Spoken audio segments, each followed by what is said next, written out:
In this video, we're going to talk about the best macros for cutting. We're going to break it all down. So first, we're going to talk about what your macros should be while cutting. Okay, so your macronutrients should be set up in a way that promotes fat loss, which means keeping protein high and allowing carbs and fats to fluctuate if you want them to.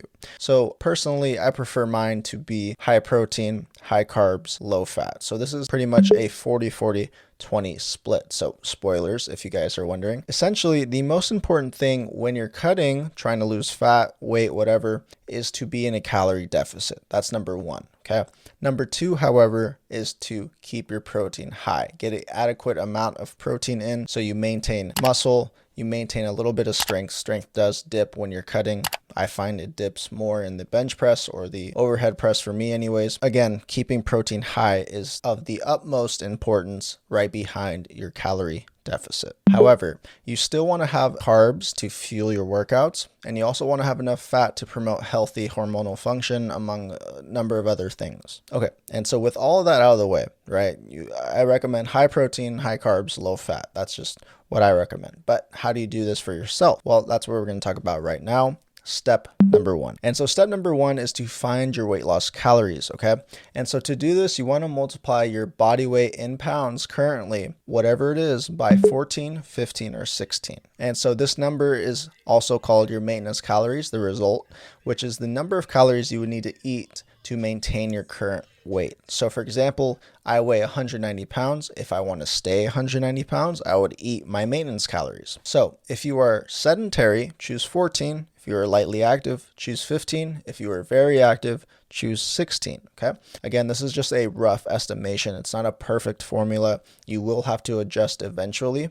So just choose a number, multiply your body weight by it, and just go. So once you've found this maintenance calories numbers, all you're going to do is multiply that number by 0.75, and that will give you your weight loss calories, your calorie deficit.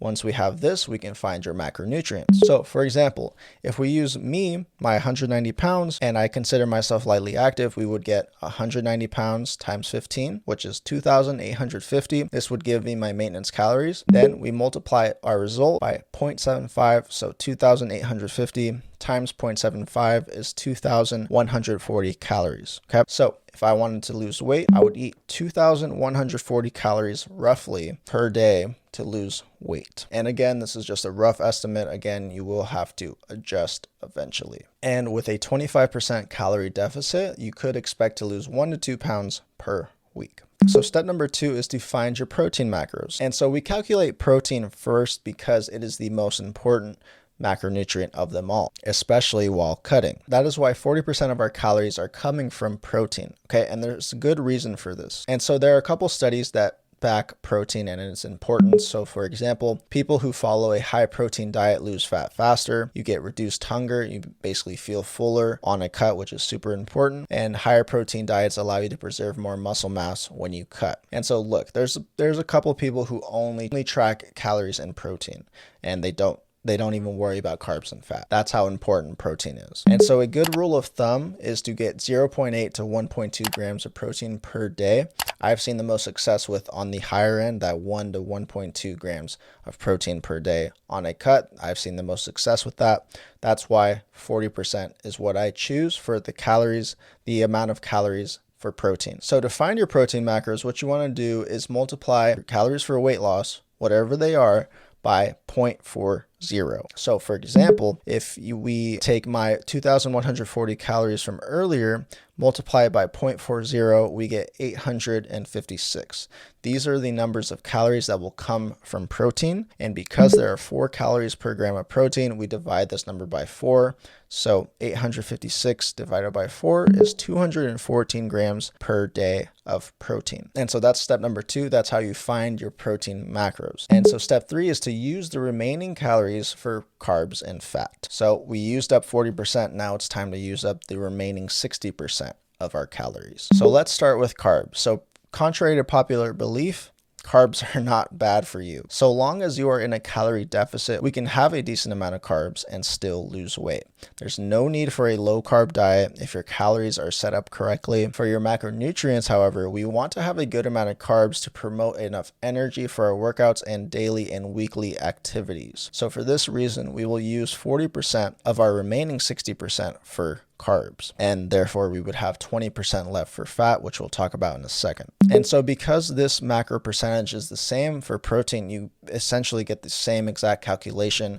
We're not going to do the math again. It's literally the exact same. So we would get 214 grams for protein, 214 grams of carbs per day. Now for fat, what we do, it's a little bit different. So we multiply the remaining 20%, so 0.20 by our calories for weight loss. So we would get 2,140 times 0.20 and we get 428.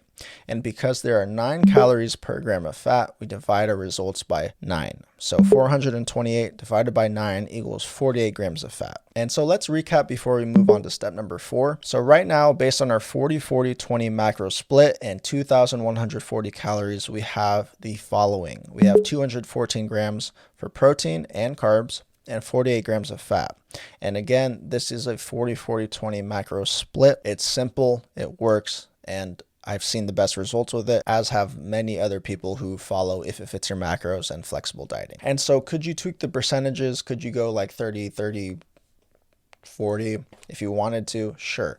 But what you want to have at the very least is 0.8 grams of protein per pound of body weight. That's the minimum requirement for protein that you want to have while cutting. And now step number 4 is to divide your new macros into meals. So this is dependent on you, however many meals you want to have per day, whether that be 1 meal or 3 meals or 4 meals, right? For example, if you like to have 4 meals per day, then what you would do is just divide those 3 numbers by 4. So for example, I'll put this table on the screen. You can divide your macros by 4 or 3, and that should give you the amount of macros you want to have roughly per meal if you were to have a true 4 meals per day. You can obviously tweak this. This is just to give you some recommendations. Maybe some meals might be bigger than others. This is just to give you some ideas though. And so now that you have the amount of macros you want per day, what you can do is finally create a meal plan around those macros and those meals. And as long as those meals fit your macros, then you should be fine and you're going to lose weight because again, your calories are already set up and your macros are based on those calories. So you should lose weight as long as you hit those macros. Again, they are based on your weight loss calories. So don't worry.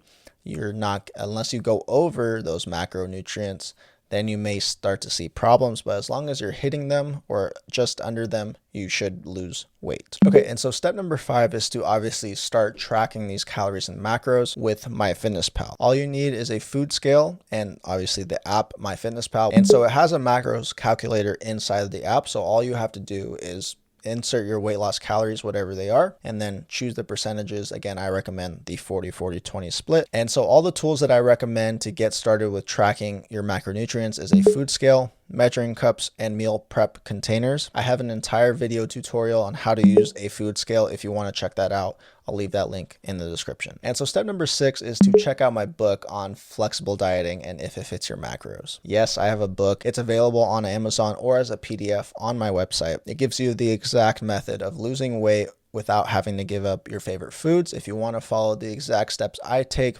check out that book. Again, it's on Amazon or linked down in the description as a PDF on my website. It also comes with a companion bonus course if you guys want to learn more about if it fits your macros and just go deeper into the subject. I have an entire companion course that comes with the book. So definitely check that out if you guys want to. If you guys like this video, leave a like, comment down below if you have any questions. I always respond to my comments, so make sure to do that. Hit that subscribe button, hit the like button, and I will see you guys in the next video.